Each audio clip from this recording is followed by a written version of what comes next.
WVUA-FM, Tuscaloosa.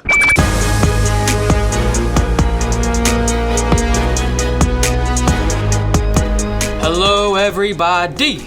This is WVUA 90.7 FM, The Capstone, and welcome to episode number 22 of the Full Court Press Podcast. My name is Jamie Martinez, and I'm joined by Alex Chasen and Nick Atkinson. On today's episode, look forward to our predictions for All-Star Weekend and our most surprising and disappointing players so far this season. Make sure to follow us on Instagram at FCP_podcast_UA and on TikTok at FCP_podcast. With that being said, let's get into it. Hold up. Everyone go follow those things right now. We are at 80 followers on Instagram and I believe 81 or 82 followers on TikTok. Everyone go follow our social medias. Please right now. Actually, this is an exception. I don't usually say this, but pause the podcast and go follow those things. Then come back and press play, all right? We'll wait for you. We'll still be here when you get back. Don't worry, we're not going anywhere. But yeah, please go follow that. Our goal is to hit 100 followers on both by the end of this calendar school year. That is May 5th. So that is our goal, and it's going to happen. So let's make it happen. Everyone, thank you so much. And anyways, let's jump into the news right now. Zion Williamson has re-aggravated his hamstring injury, and it's looking like his progression has kind of fallen backwards, and he's going to be missing a few weeks post-All-Star break instead of coming back around All-Star break. And that's when he gets re-evaluated a few weeks after All-Star break. So, with that said, the Zion Williamson saga with injuries has returned, guys. Yep. Hate to see it. Hate to say I told you so, but I told you so. What's your takes? I was really excited for Zion this year. He was balling out in all the games he played. I mean, we watched him play live, and he dominated against the Hawks. He's just such a force to be reckoned with, and to see such a talented player going out with injuries, you just hate to see it. I really don't want to see him be the next Yao Ming, Tracy McGrady, Greg Oden. Just great talent ruined by injuries, but right now it's what it could be lining up to be. And they're not major injuries, they're just re-aggravations, which Yeah. makes it even worse. And actually right now in English, I'm doing a project on learning about NBA injuries, and it's really the schedule that is causing a lot of these, and playing back-to-backs and getting back too soon. So I think, Zion Williamson needs to rest as much as possible and come back so he doesn't keep re-aggravating these little tweaks in his knees or whatever it may be. So hate to see it, but we pray for Zion, and hopefully he can come back and be injury-free for a very long time. Jumping into some other news, there's been a lot of free agents who have been traded to teams, then cut, and then have signed with new teams or the buyout market and all those players. So let's jump into a few of those on that standpoint. Danny Green has reached an agreement with the Cleveland Cavaliers. How does this help their chances to make a deep playoff push by getting a older veteran who can still shoot the three, play some good perimeter defense, but is still an older veteran? Nick, I see you turning your wheels over there. How does this affect the Cleveland Cavaliers? I like it for them a lot. You get another veteran in the locker room besides Kevin Love, and we were kind of talking about how Lamar Stevens isn't the best backup small forward, so now you put him as backup small forward. Yeah. They're one of the most deep teams in the NBA already. Now you add him instead. He has better defense, better three-point shooting, so I think this benefits them a lot. I think this helps a lot. I mean, they already have a pretty decent shooting team, and now you add like a real spot up shooter for Darius Garland to pass to the corner. I think this is really good for them, and solidifies them as a contender. I agree. And then the Charlotte Hornets have bought out Reggie Jackson, who got traded there over the trade deadline, and now he decides to sign with the Denver Nuggets. Again, I'll pose the same exact question, starting off with Nick. How does Reggie Jackson help out this Nuggets roster trying again to make a deep playoff push? I mean, he's not as good of a scorer as Bones Highland, but he's a better overall player. I mean, he was starting for the Clippers, so I think this helps out the Nuggets. I think it does too. A ton. They get a better defense. They also have Thomas Bryant now, so I mean, I thought that with all the trades they were going to slip down, but they're probably just going to get even better now. I agree. I think they get better with this. Obviously, Bones Highland. Right now I think Reggie Jackson's better. He was going to have a fantastic season for him. He's better all around. Starting on the Clippers, and then he gets traded, waived, or bought out, whatever, same thing. And now he decides to sign with the Nuggets. Jumping again into another buyout market player, Terrence Ross has joined the Phoenix Suns. How does this? I see you over there happy, Jamie. How does this affect the Suns? For good or for bad? I say for good, obviously. But this is obvious. This is a great signing for the Suns. But I'm more excited for Terrence Ross. He's been stuck in the poverty-struck Magic for 7 years, and now he finally gets to join a contending team. Devin Booker, Kevin Durant, Chris Paul, DeAndre Ayton. The Suns traded away a lot of their depth, and now they get that back in Terrence Ross, or at least a good chunk of it back. So I think the Suns get much more lethal with this signing, and they're going to be a force to be reckoned with in the West. It's going to be fun seeing him on like a they're not contending right now, but I think they'll build towards that in the second half of the season. But it's going to be fun to see him on a team that's actually good and not just out of a play-in, or in most years he was there out of a playoff spot. Yeah. So it's going to be fun to see him on an actual good team and see what he can provide a team trying to win a championship. Jumping into the next one here, Nick, your Philadelphia 76ers have signed big man Dwayne Dedmon. How does this help their front court? So much better than Montrezl Harrell and everything else. Really? Better than Montrez? Yes, 100%. Montrezl Harrell is 6'7". Yeah, that's well, true. I guess from a size standpoint. Dwayne Dedmon's yeah. bigger. He can rebound the ball better, and whenever we need a real center to come in and play, whenever Joel is not playing, and now that we've got rid of Matisse Thybulle, I'm thinking we're going to be running out more of a Tyrese Maxey off the bench. Tyrese Maxey, Shake Milton, George Niang, Montrezl Harrell, and Dwayne Dedmon. That'll be our backup squad. So It's pretty good. I like that for us, yeah. I'm not sure how I like it. I mean, Dwayne Dedmon's a former Sacramento King. I've had to experience him before, and he was just not very good. It was before. 7 and 7. Yeah, he played with us before Sabonis got here. He was the backup center behind Rashawn Holmes, and I just did not like the way he played. He kind of slowed down the court a lot. Really hoping that doesn't happen to the Sixers with the fast-paced offense that they have. So we'll see how it goes. I just gotta hope he doesn't throw any more massage guns out on the court. The next one here, LaMarcus Aldridge. He worked out yesterday with the Dallas Mavericks. He has not signed with the team yet, but do you think the Mavericks will sign him? And if they do, how will this help them, or any team he decides to go to? How can a 37, I believe, year-old LaMarcus Aldridge affect a team? He's still a great scorer. Not that good of a defender, but for a team that needs bench scoring, I think that's good. Yeah, I mean, you just lost Dorian Finney-Smith, and your bench is just not looking that good. So even though LaMarcus is old, he's gone through a bunch of health problems right before he left, I think he could be serviceable for in some manner. I can agree with that. Next up, Pat Bev has been waived by the Orlando Magic, and he's free to sign anywhere he wants. What team do you think he goes to? Minnesota. Why hasn't it happened yet, though? That's what I'm a little confused about. Just nobody wants This him. happened Sunday. Today's Wednesday. This podcast comes out on Friday, so we'll see what happens then. But he hasn't been signed yet.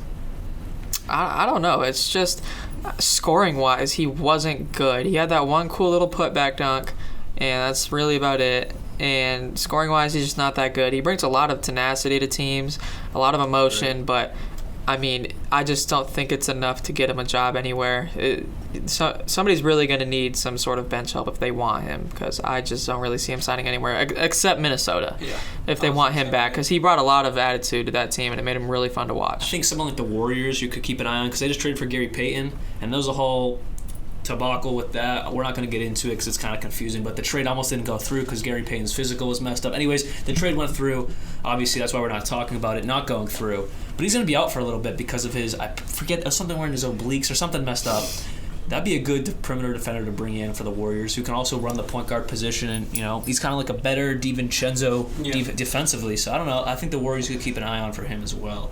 Next up, we have Nick's thoughts on some free agents. Russell Westbrook, we'll start off with him. What's going on with him? He hasn't played for the Jazz. What is happening? What do you think's going to happen? Oh, well, the Jazz owner came out and said that he wants him to, he's going to give him time through All-Star break to see if he wants to be on the team or not.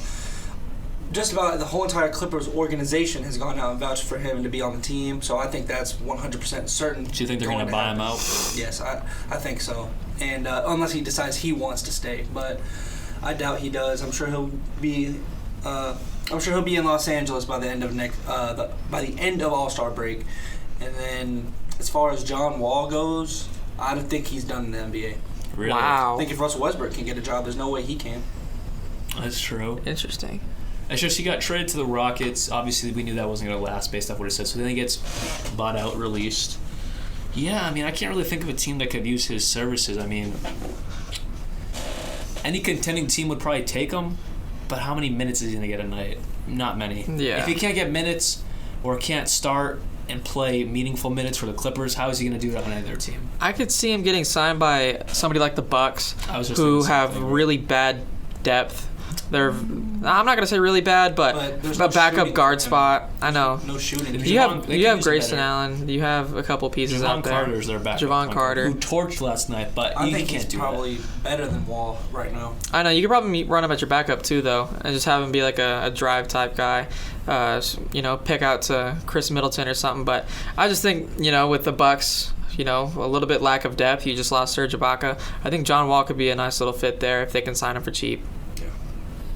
Yeah, I like that. So jumping into it connects to one of our main segments. We're not jumping into the main segment yet, but the 3 challenges for All-Star Saturday Night have been named with all the players.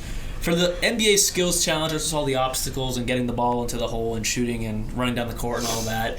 Team Antetokounmpo, which is Alex Antetokounmpo, who's in the G League for the Bucks G League. They didn't even get Kostas? I didn't realize that. And then Giannis, obviously, Antetokounmpo, the main one, of course. We all know who Giannis is. And then Thanasis Antetokounmpo, who's on the Bucks' actual roster. So those 3 are versus Team Jazz, which is Jordan Clarkson, Walker Kessler, and Colin Sexton, versus Team Rooks, which is rookies, Paolo Banchero, Jaden Ivey, and Jabari Smith Jr. We'll get into more in depth in a few minutes. But jumping into the 3-point contest, we have Jason Tatum, Kevin Huerter, Tyler Hero, Tyrese Halliburton, Buddy Hield, 2 Pacers players right there, Damian Lillard, Anthony Simmons, 2 Blazers players, and then Lauri Markkanen for the hometown crowd. Slam dunk contest. I have some hopes for this one. Hopefully it can be a little better because there's a few guys on here that I know are high flyers. We have Trey Murphy III, Kenyon Martin Jr., Mac McClung, who just got a contract, 2-way contract with the 76ers. How you feeling about that, Nick? Sure. Right, Good. Exactly. They only signed him so he could wear an NBA jersey during the dunk contest. Yeah, exactly. And then Jericho Sims. So those are all the participants in All-Star Saturday Night with the Slam Dunk Contest, 3-point contest, and the NBA Skills Challenge, which leads us in to our main segment here, which is we're going to pick who we think's going to win for each one. Yeah. We're going to start it off here with Nick. We're going to start it off with the Skills Challenge. Who do you think will win the NBA Skills Challenge for each, the team? Mm-hmm. I picked the Antetokounmpos just because I think that, Giannis is the biggest name player here by far. I think that he has the most developed and versatile game out of anybody here. Alex Antetokounmpo hasn't proved himself, so I think this is a good opportunity for him to do so. He's going to take advantage of that. And Thanasis, he's there. He's there. Exactly. Yeah. I have to go with Team Rookies just because I understand your point about Giannis. Obviously, blows everyone out of the water on that court. But Team Rookies has the most players that can actually play basketball. Paul Banchero, #1 in Rookie of the Year. Jaden Ivey, top 6 in Rookie of the Year, I'd say. Jabari Smith Jr. hasn't been... Bust. No, I would not say bust. It's only his rookie year, and we're not even done with it. He's been serviceable. He hasn't been bad, but those 3 guys are all... Paul Banchero and Jaden Ivey are better than everyone on the Jazz there. Oh. And then they're also... Well, especially Paolo Banchero. Just Banchero. And then Paolo Banchero, Jaden Ivey, and Jabari Smith Jr. are all better than Alex Thanasis. So I think they have the most overall developed talent. You know what I mean? I'm not really explaining it too well, but I think they have the best overall talent versus the 2 others, in my opinion. All right, so I'm going with Team Jazz here. We all went in a different direction.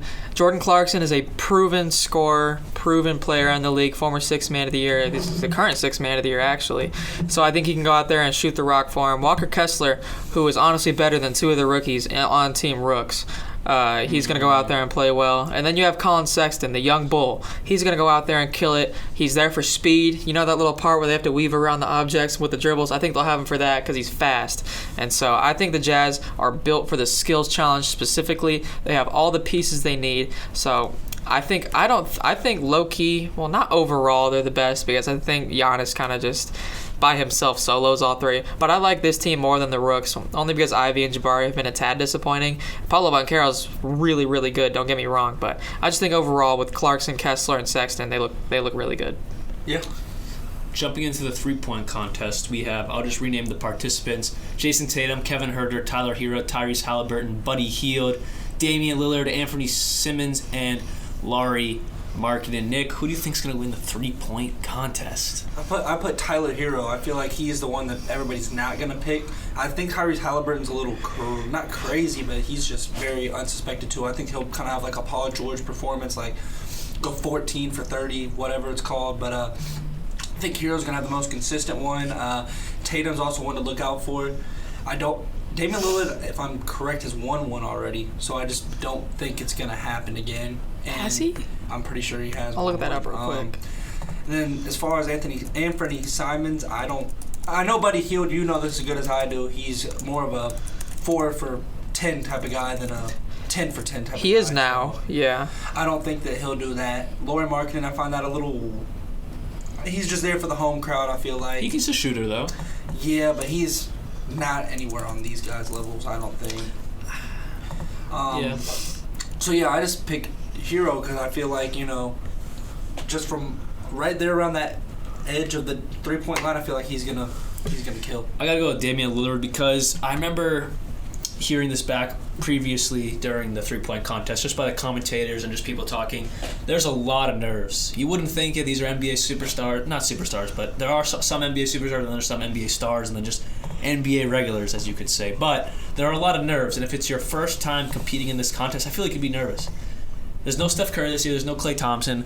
Damian Lillard is the most experienced on the court and the most experienced in the 3-point contest. So I got to give it to the vet who can shoot the lights out just as good, if not better, than everyone else here. So I got to go with Damian Lillard because, he can make it from almost half court. He will easily make it from around the perimeter. So give me Dame Dollar. So for my pick, I did a little research. Damian Lillard's never won a 3-point contest. Marco Bellinelli has, which I found kind of funny, but only one person out of this entire list has won a 3-point contest, and that's Buddy Hield. I watched that man play live in that 3-point contest. I freaked out because he was on the Kings when it happened, and he ended up beating, I think it was Trae Young, at the very end, and it was fire. But I'm not picking him because I don't like him anymore. He dissed the Kings. That kind of hurt me on the inside. I'm going with Red Velvet, the current Sacramento King, and one of the best spot-up shooters in the league, and Kevin Huerter. He was an absolute flamethrower at the beginning of the season. He was averaging darn near 20 points a game just as a spot-up shooter. So I think he has what it takes to win this contest. I think if anybody wasn't to win, it's probably Tyrese Halliburton because he's not known as a 3-point shooter. Lauri Markkanen, I could definitely see being a sleeper here. Karl Anthony Towns won it last year, so I could definitely see Markkanen being like the next big man in the lineage to win that 3-point contest. But yeah, I don't see Jason Tatum winning it because it's not what he's known for. What do you mean? He shoots all the time. He does, but he's not known as a 3-point shooter. A lot of these other guys are. I think the sleeper. I don't think he's gonna win just because it's not. I don't think it's his thing to win. He's a 3-point shooter. I think the sleeper here is Anthony Simons. I could definitely see him coming in and being a flamethrower. He's in a fold. I think Hero's the sleeper. I think Hero's a good pick too, but I'm gonna go Kevin Huerter here. It's not a bad pick. Next up, we got the slam dunk contest. This might be the weakest event of them all, but we got to talk about it. Trey Murphy III, or it has been the weakest event of them all for the past 5 years, ever since Aaron Gordon and Zach LaVine finished their 2-year saga. But anyways, Trey Murphy III, Kenyon Martin Jr., Mac McClung, and Jericho Sims. Who you taking, Nick? Well, I'm picking KJ Martin. I just don't know why Trey Murphy's in this. He's a shooter. Yeah. I know he has hops, but he shoots the ball. He's one of the best shooters in the NBA, so I don't get why he's here rather than the 3-point contest. But I don't know. I think Mac McClung, he's more of he's just short and he can get up, so I don't think he's going to do much of anything. I'll let you speak on Jericho Sims because I'm not going to give him time of day. But KJ Martin, as far as him, he has the experience in it. His dad was in the dunk contest. I like the dunk package that he brings, so I think that's going to be nice for him. I think KJ's got it, though. I like that, but I got to go with Mac McClung. Just the fact that I've seen his mixtapes of dunking, and yes, he's small, but he can get up and he can go under the legs. So I feel like if he can jump over someone, just because he's on the 6-foot underside, I feel like just if he could jump over someone or jump over an object in general and go through the legs or whatever it may be, he will win just because of his size versus the rim. So that's why I got to go with Mac McClung because I think he has the potential to do that. He should bring Taco? Dikembe Mutombo out there. Well, any of those people. Well, I was thinking he should get another tall sixer out there. Dikembe Mutombo. Dikembe played for the Sixers. Oh, yeah. Or you can bring Karl Malone out there because he's going to be judging the contest. I wouldn't bring him out there. I would just go out there to dunk on him. I just wouldn't bring him out there. I don't think he should be at the game. Yeah, he's going to be there. He's judging the dunk contest. That's crazy. All right, so for my pick, I'm going Jericho Sims. I think he's a sleeper in this one. He has a 44.5 vertical jump. He's also 7 feet tall, almost. Doesn't matter. Dwight Howard's won a dunk contest. Obi Toppin won it last year. There's a lot of big men who have won the dunk contest, so I'm not going to take it away from him. Aaron Gordon was a big boy, too, when he was out there dunking. So just because he's a little big does not mean he can't go out there and win the dunk contest. Same with, Blake Griffin and a bunch of other guys like that. So I think Jericho Sims with that 45-inch vert has all the potential in the world to take it. I've seen the videos on Instagram of him getting his hands all the way up to the top of the backboard, his whole head over the rim. So I definitely think that he has what it takes to win this dunk contest.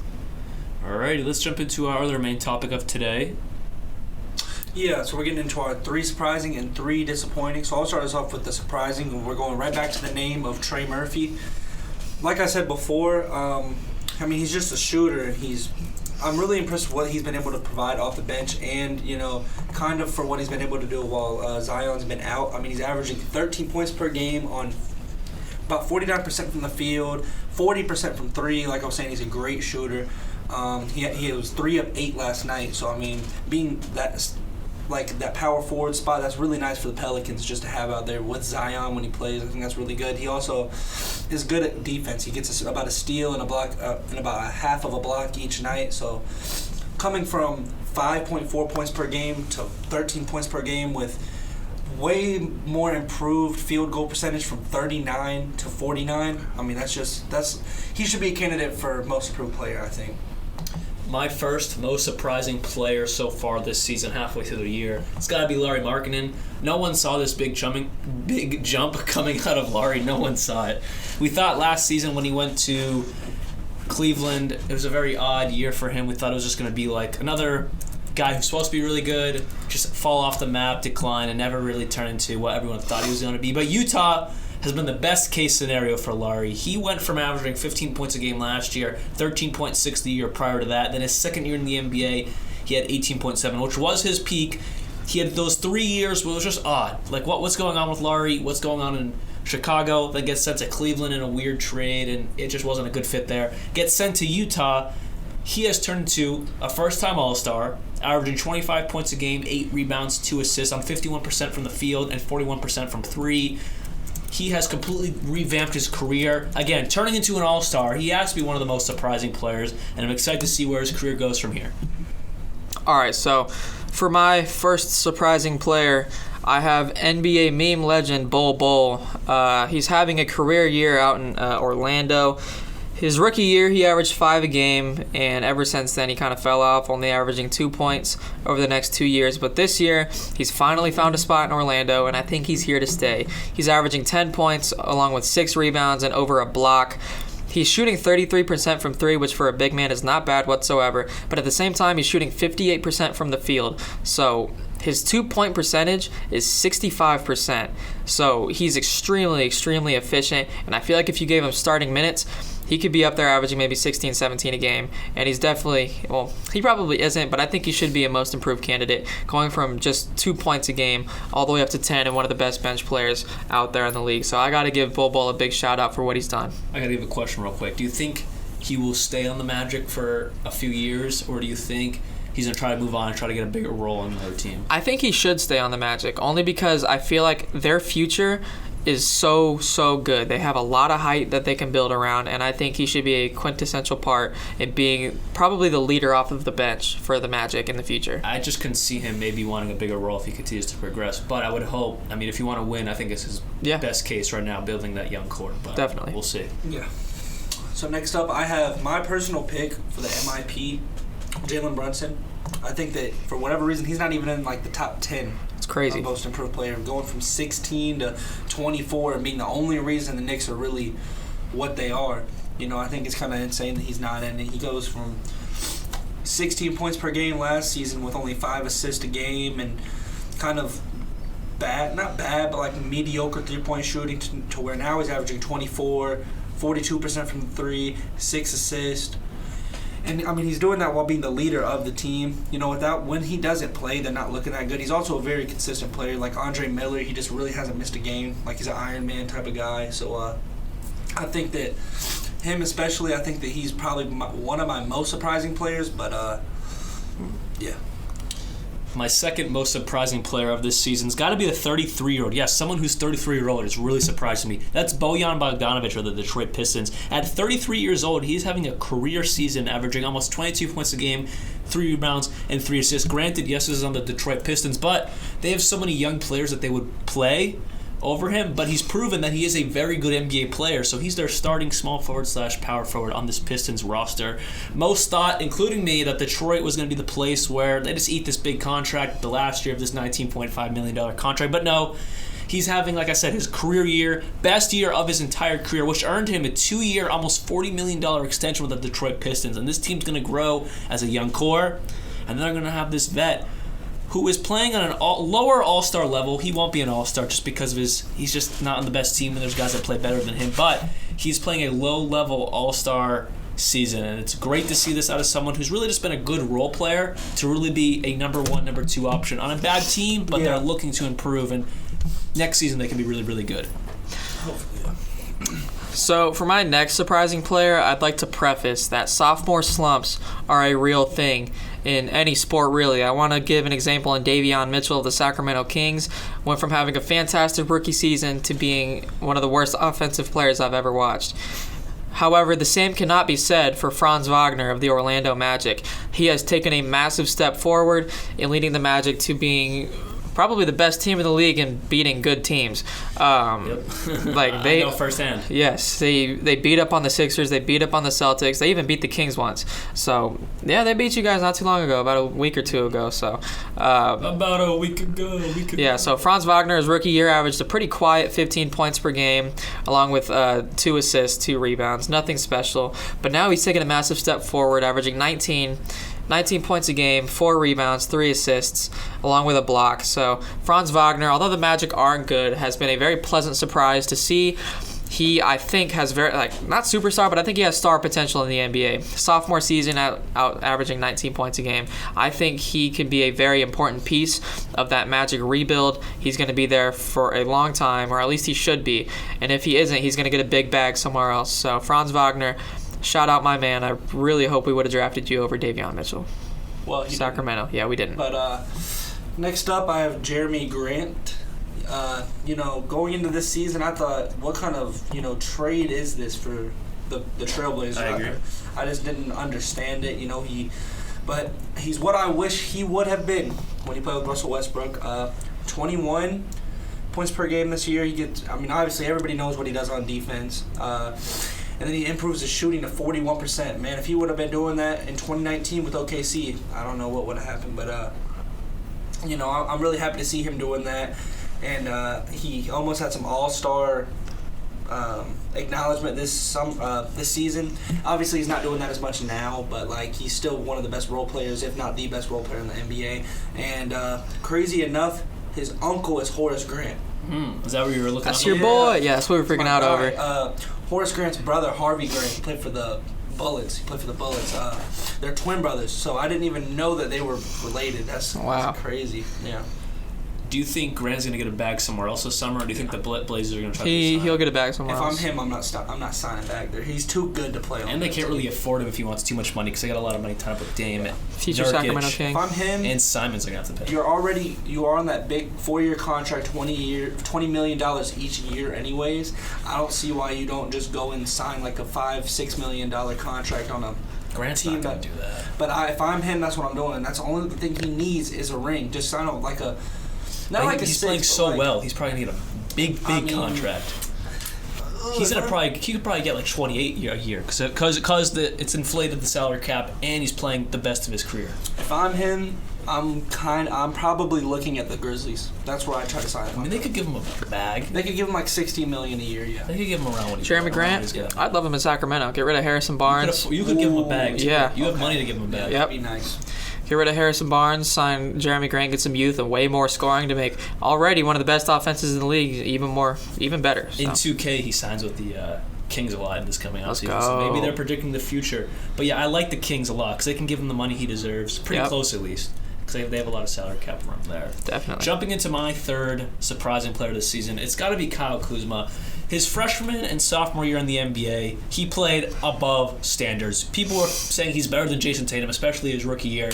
I remember, this was back in making my YouTube video days. I remember I made a YouTube video saying, who is Kyle Kuzma? Is he better than Jason Tatum? Obviously, that did not come to fruition. Jason Tatum's a beast. But anyways, continuing with Kyle Kuzma, he averaged 16 points a game, then 18 points a game, and then the 2 seasons after that, he kind of fell off a little bit, only averaging 12 and 12 and 12. Last season, averaged 17 points a game with Washington. This season, second year in D.C., found his home.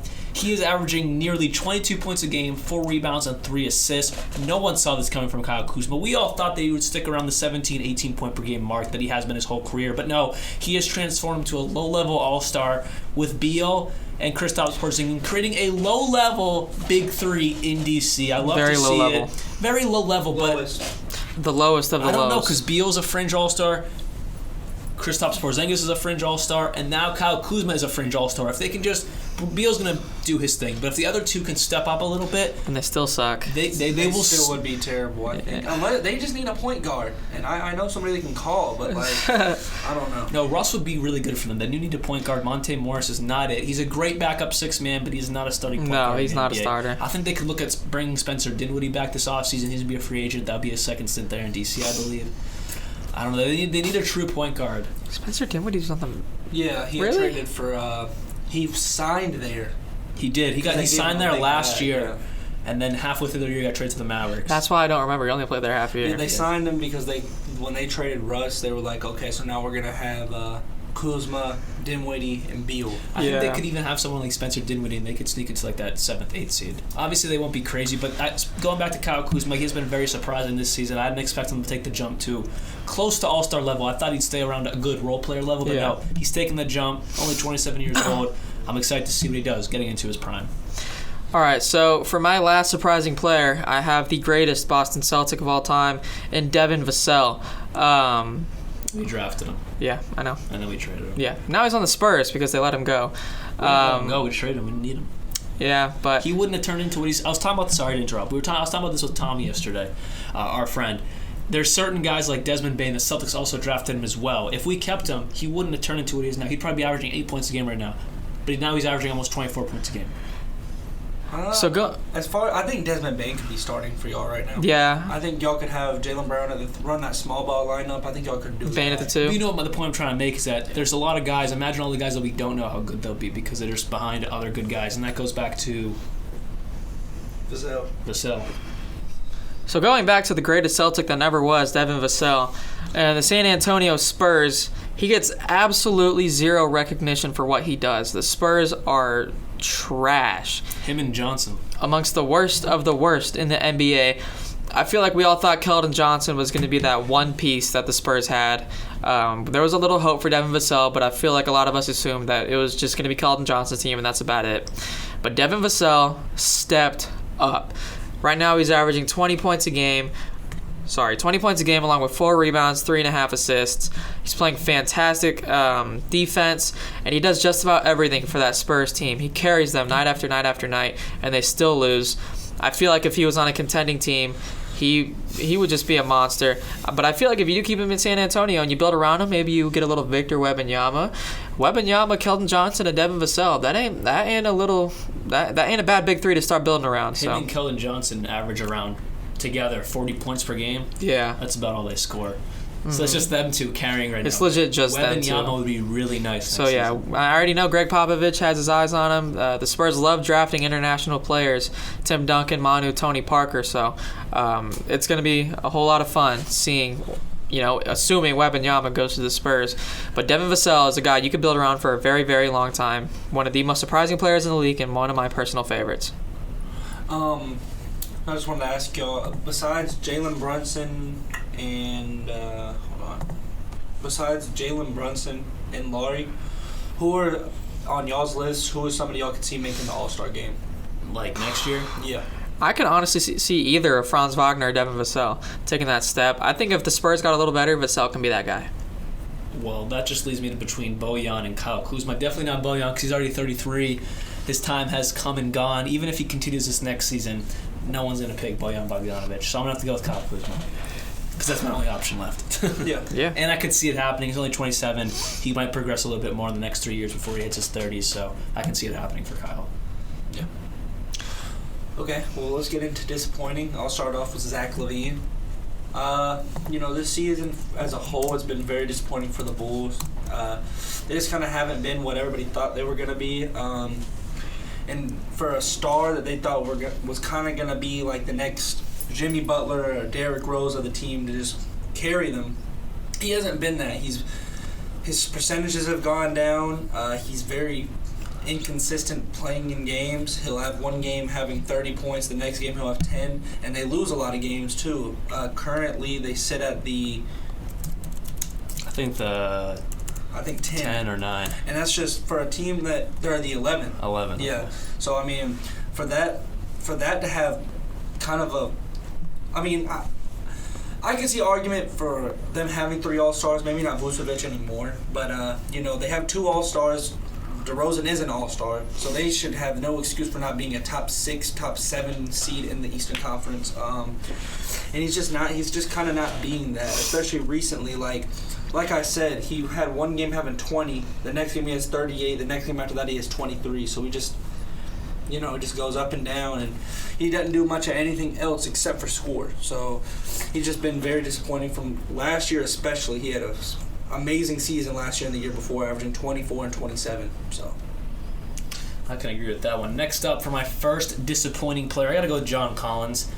He's had the worst field goal percentage and three-point percentages of his entire career. Coming into the league, he was looked at highly, but no one thought he was going to be like a superstar. He averaged 10 points his first year. Next year, 19 points per game. And then he jumped into his all-star level. Didn't make the all-star team, but all-star level at 22 years old in 2019-2020 season. 22 points per game. And ever since that season, for whatever reason, he has gotten worse and worse and worse. From 17 points per game down to 16 points per game to this season only averaging 13 points per game. And it's not that he's really sharing the ball with anyone else special. Yeah, they have Trae Young and DeJounte Murray, but he plays his own role at the power forward position. He can get it. It's not like he's sharing it with an all-star center next to him. He's a power forward. He should be able to get the rock and do what he does down in the paint and score in the perimeter. But no, second worst season of his career after his rookie year, which isn't even worse. He's coming in as a rookie. But really his worst year of his career, you could say. Only averaging 13 points per game, 7 rebounds, and 1 assist on the worst shooting percentages of his entire career. I don't really know what's going on with John Collins. Every year he's in trade rumors. I don't know if that's affecting his mentality to try hard. I don't know what it is. But every year since his peak in 2019-2020, the bubble year, he's gotten worse and worse to now. I don't even know if he's a starting power forward in the NBA, in my opinion. I think they could honestly start Sadiq Bey, and he could put up those numbers, if not a little bit better, and shoot the ball more efficiently. All right, so for my disappointing player, this is a guy I thought was going to come in, be an all-star, be an all-NBA type guy, but he flopped, and that is Scotty Barnes. I thought Scotty Barnes was going to be an absolute machine. Fantastic rookie year. But this year, I'm not sure what happened because he's just slumped. Like I said earlier, sophomore slumps happen, and that is what Scotty Barnes has hit. He's averaging just about the exact same amount of points at 15 than his rookie year. He's worse field goal percentage-wise, the exact same three-point percentage. He's playing the exact same amount of minutes as his rookie year, too. He's playing 35 minutes a game, but he's only averaging 15, 7 rebounds, which is lower than last year. He is averaging more assists, which is cool, but his field goal percentage has dropped by 5%. That you can't be having that, especially as the Toronto Raptors, who are a team that I assume wants to go in and contend for a championship. You can't have your rookie of the year going in and being mediocre for you. You have to have him step up, and he's absolutely hasn't been doing that. He's playing more minutes than Franz Wagner and Devin Vassell and putting up worse numbers. So he really has to step his game up and take lead of the Toronto Raptors if he wants to stay there. That's crazy. In 35 minutes, both years 35 minutes. Yeah. He didn't. I think the big issue, he hasn't progressed At all. He didn't get any better than last year. I mean, he got a little bit better, but just an assist. His assist went up from 3 to 4. 0.3 or 0.4 or 1.5. It's not by much. He has not progressed at all, which you hate to see. I don't know. What do you think, Nick, about him? What's going on with Scotty? He's been playing sad. Like, he just looks sad out there. I think it's a morale thing. I think he's just not trying as hard. I think next season, when I feel like this is their last season trying to compete, I feel like if they don't go on a deep run, they're trading everybody away. They're going to start building around him. So I think next year is going to be his year. He's going to flourish into an all-star, and he's going to take one of those Eastern Conference spots that he would definitely could take. So yeah, next year he's got to progress. There's going to be a problem in Toronto for him. Yeah. Next up, I have Kyrie / Ben Simmons, but I'm just going to trend towards Ben Simmons because Kyrie, he's been great, and he hasn't spoke to the media as much this season, so I'm a little lenient towards him on that. But I'm just going to talk on Ben Simmons. This has been one of the worst NBA seasons from a quote-unquote superstar, probably in NBA history. 7, 6, and 6 on a team that's supposed to be yours, especially. KD and Kyrie missed so many games. He has had so many opportunities to come out and be the star. And now the games that they have not had those players, that specifically, He's at 2, 8, 4, and 2. Oh, man. And Is that points? Yeah, and the assists are 4, 3, and 2. And then he has 1 block in these games. So, I mean, he's just sitting there playing just terrible. He's had games having 0 points against the Detroit Pistons. He averages like 13 minutes per game. He's just... 13 minutes? I saw a trend.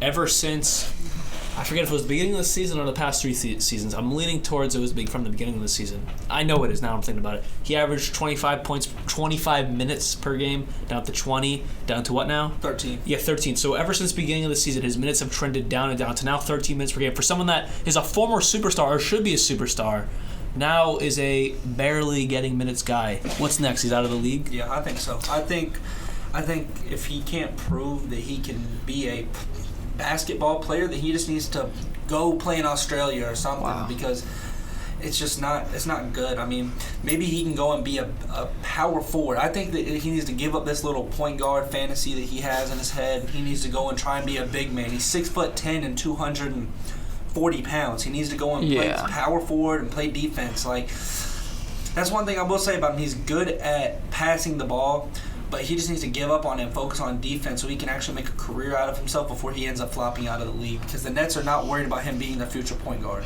I was going to say, do you think if he moved to that power forward role, he could have a chance to rejuvenate his career? He's never going to be an all-star again because he just doesn't have the...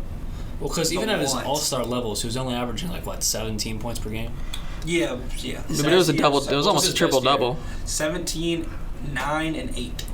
Dang, where did that go? And a block. That's like a Tyrese, obviously way different players, but that's like a Tyrese level stat line. He was an all-star. He was a top 5 point guard in the NBA at that time. I used to love Ben Simmons. I liked him more than I liked Joel Embiid, but now he's just a flat-out bum, and he doesn't have a attitude to play at all. He doesn't have a want to play. Yeah, he always looks depressed on the court, like he doesn't want to say anything. It's just ridiculous. I mean, you're making $35 million, and you're not going to go out there and last year he didn't even play.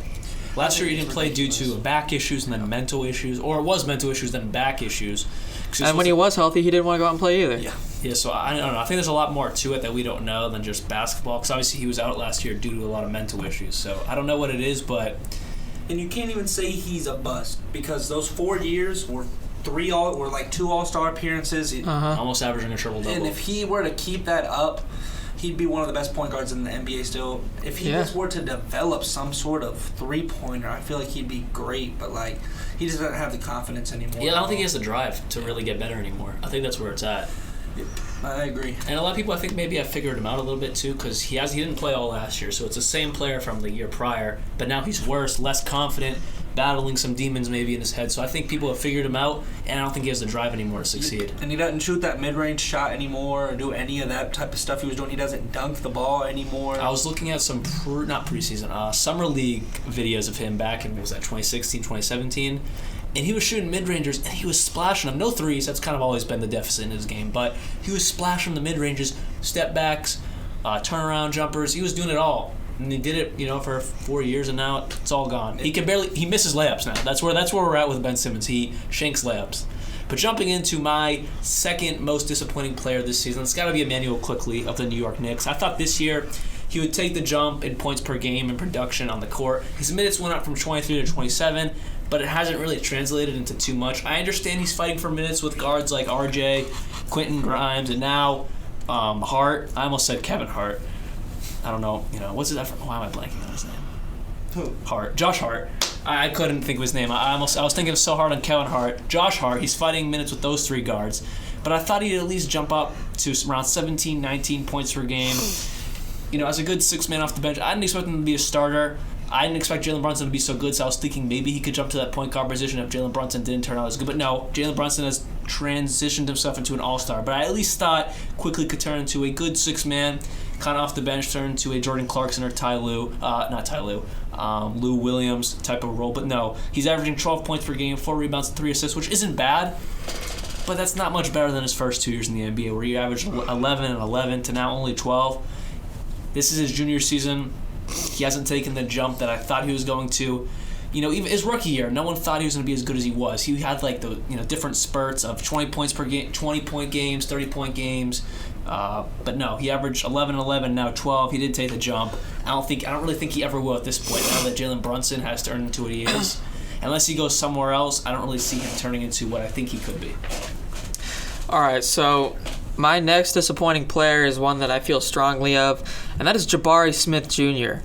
He was projected to be the first overall pick for multiple months going into that NBA draft, and it wasn't until the last couple days where Paolo Banchero became the favorite. But Jabari Smith, third overall pick by the Houston Rockets, has been absolutely disappointing. He's averaging 12, 7, and 1, which, it doesn't sound bad when you hear it. But listen to this. He's 6'10", shooting 30% from the field. 30% from the field. 38%, sorry, from the field as a big man. 30% from three is what I was looking at, sorry. But still, 38% is atrocious as the power forward. You're supposed to get down low and put in work, but he does not do that. His player efficiency rating is a 9.9. The NBA average is 15. It's because he's from Auburn. Exactly. That's why, we're here in Alabama. He's just not efficient. His win shares is 0.6. He doesn't contribute to wins. And I finally figured out why. It's because his cousin is Kwame Brown. His cousin's Kwame Brown. He's from Auburn. It's all disaster. I think bust runs in the family for him. I don't think you can call him a bust yet. It's only he's gonna be. Year. Just you watch. 12 points a game, 7%. Only shooting 38% from the field is terrible. He has no moves. He was supposed to be like the next big name out of Auburn, but no, he has been trash. You gotta admit this. I think it's too early to call him a bust because you can't call someone a bust your rookie year. I think that's disrespectful. Defensively, he just hasn't been good. Because there's so many guys who have. He is not even averaging a block. Like as a 6'10" big man. He's been the power forward, and I think that's what's holding him back is that they're giving Alperen Sengun minutes. Sengun's been a lot better than he has. He has, but I think that if this is your center or your future big man, then you need to rely on him. You need to let him play those minutes. Let him cook. Exactly. You need to let. He ain't been cooking. So. Yeah, I just think you can't call him a bust yet. The season's not even. He's disappointing. Yeah, he's playing 30 minutes a game, and he's doing all that. So he definitely has to step up because he's been not good. If they get the first overall pick, we know they're getting Wembanyama. You're not running Wembanyama and Sengun in the same lineup. You're not gonna put Sengun off the bench. He's too valuable. So I guess you're trading Sengun. I'd trade back. I wouldn't trade Sengun. Trade back for who? Victor Wembanyama is Scoop. They got KPJ. Trade KPJ. Nah, I mean he's value, but I guess you could trade back to maybe like Brendan Miller range. Yeah, I think that'd be better. Small forward. Get Brandon Miller. They're small forward. Who's their small forward? Kenyon Martin. KJ Martin or him and Kenyon. Jayshawn Tate. Yeah, no, that's not that so good. You could upgrade there with Brendan Miller at the around the 4th or 5th pick. But I mean, yeah, trading back wouldn't be bad to get some more assets. Because I don't know, do you have a tough decision to make if you're the Houston Rockets? Because I don't trade Sengun.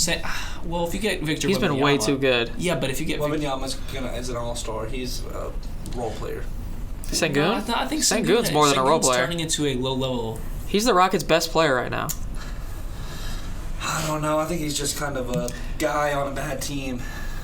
Who, Sengun? Yeah, I feel like if you want to turn into like a super team, you could throw him off the bench, but that's 2K stuff. Realistically, Sengun's not going to want to come off the bench. He's earned his right to start in the NBA.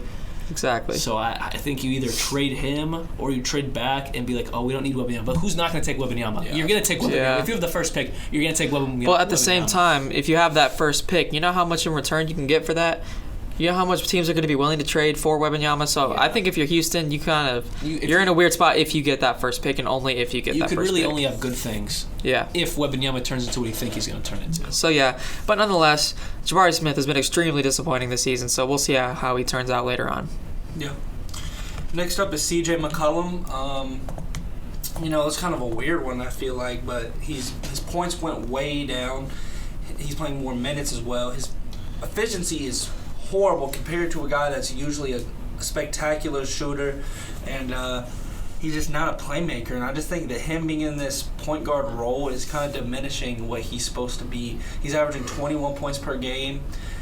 With only 43% from the field, about 4 rebounds, 6 assists, less than 6 assists. But he's never been known as a good defender nor a good playmaker. So I think that's what's kind of made him disappointing, at least, especially compared to last season where he carried them to the playoffs, while Zion and B.I. were injured. He has not been able to do that. Whenever they were both injured this season, they sunk in the rankings and are just now getting back good whenever Brandon Ingram is coming back. So he's been very disappointing to me in that aspect.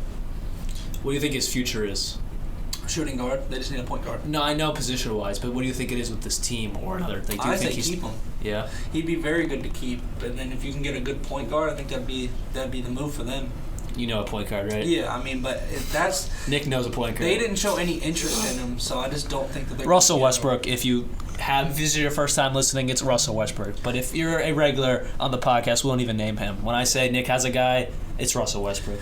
But I think that I don't know what they're gonna do about the point guard, but I just don't think that CJ should start for them to play anymore.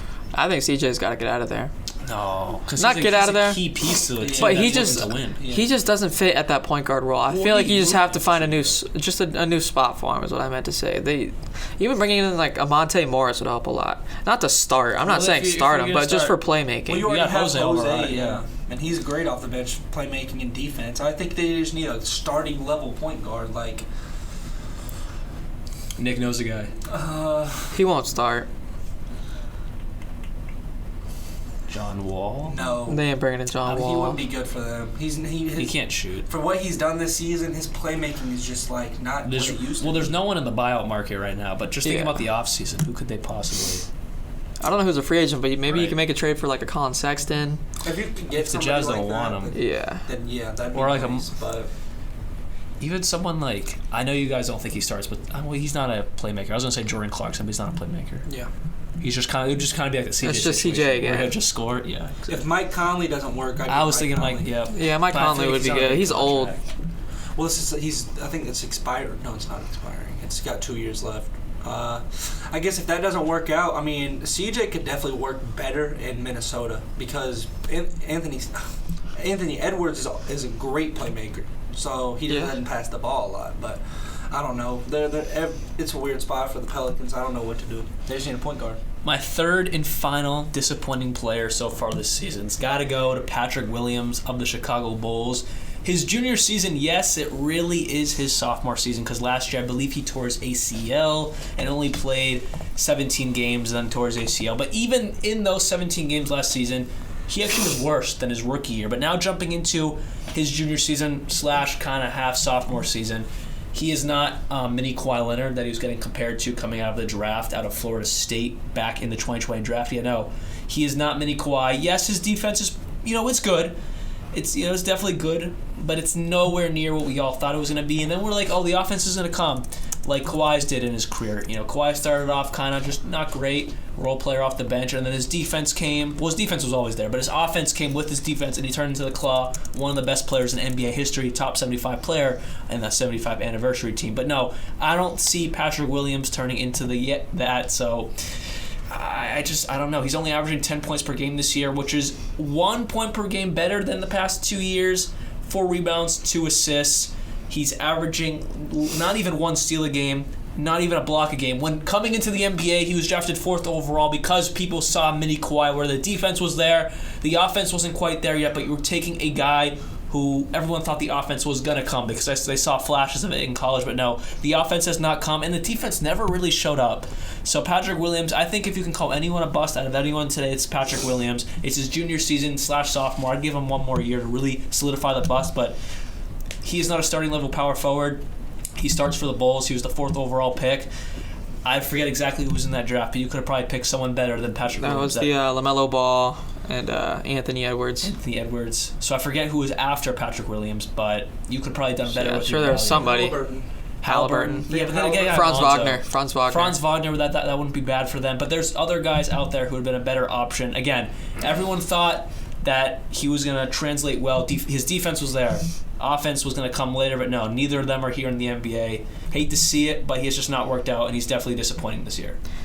All right, so for my last surprising player, disappointing.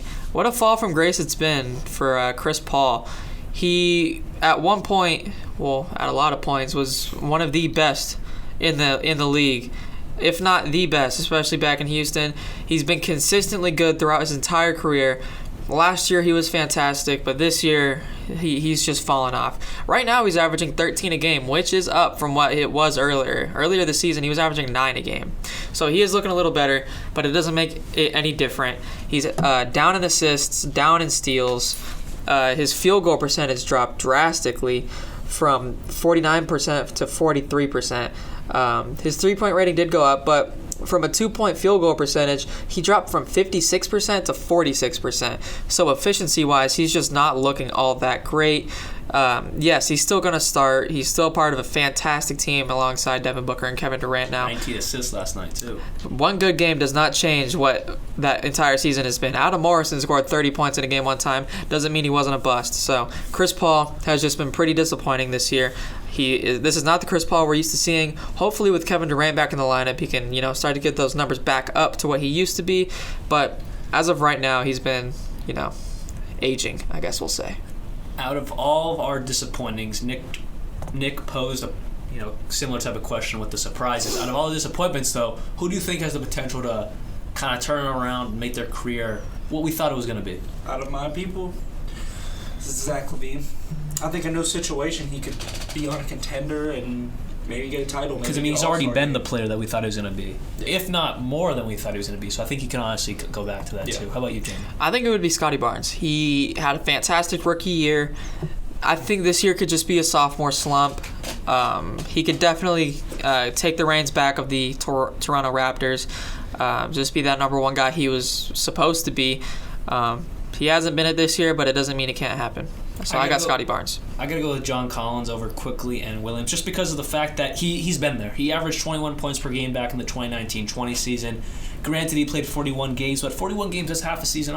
It is half a season, and he did it in that season. And even when he played more games, he averaged 17 points per game and then 19 points per game. So he's done it before. I don't know what's going on with him right now, but I think he can get back to that. Maybe in a new situation, which he's been in rumors in for years. I really do think maybe he does need a new situation because right now he's not a starting power forward. In a new situation, he might get back to that lower all-star level that he was before. All right. I think that sounds absolutely sensational.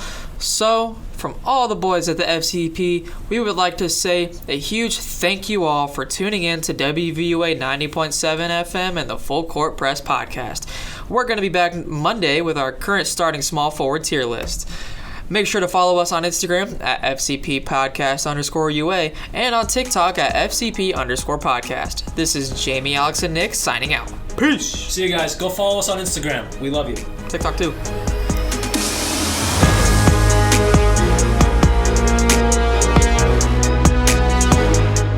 WVUA FM, Tuscaloosa.